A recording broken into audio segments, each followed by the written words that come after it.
चलिए आप सबके प्यार आशीर्वाद बा और जगह पुण्य तिथि में आयल बनी वहां के वो संवाद हमेशा रहल बा समाज में सच्चाई सच्चाई सच्चाई। आज तक गायत्री ठाकुर के शायद हम 2 गो चाहे 3 गो चाहे 4 गो 8 गो 16 गो से हम जब पैदा ना भरी तब से 82 बनी है।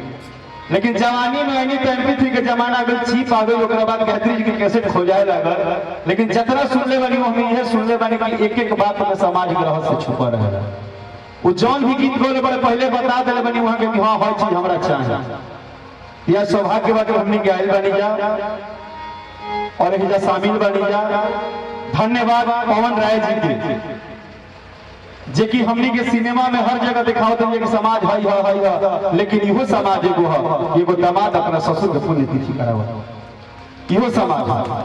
जबकि हमनी के कहला जा कि लोग ससुराल हो जाला लोग माई बाबू का भूल जाला बात हो ना सिनेमा में है बात में दिखावत है। लेकिन समाज के ऊपर एगो हमार गीत बा कि आदमी तो आदमी है आदमी तो कुछ ना आदमी से तो बढ़ के छोटा मोटा चीज बा। देखिए कल्पना किसे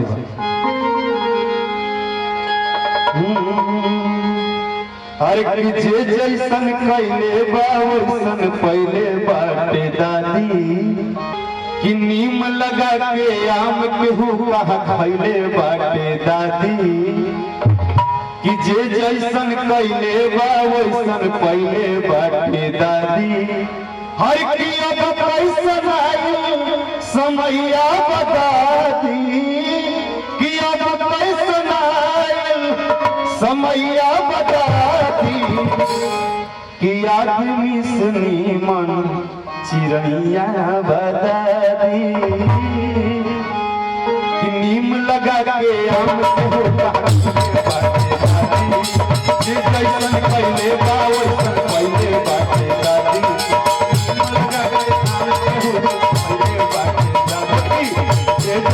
पहले बा वैसन पहले बाटे दादी। अब कैसन आई समैया बता दी अब कैसन आई समैया बता दी आदमी सुनी मन चिड़ैया बता दी आदमी सुनी मन चिड़ैया बता दी आदमी सुनी मन चिड़ैया बता दी।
लागे नारा हरी से ज्यादा तो भइल बाटे लोगवा प्यारा हर घर में राम राम के कुछो लागे नारा हरी से ज्यादा तो प्यारा भइल लोगवा नारा केहू फस धारी कलैया गाती एगो छोट लड़का पूरा दुनिया के समझाओ तो कि दादी हम बानी छोट पापा के चाचा के छोड़ हम बानी तोर हाथ उठा के हमने चलतनी वो गाना गावता दादी के पेट पोसता केहू कैसे धारी कलैया दादी केहू कैसे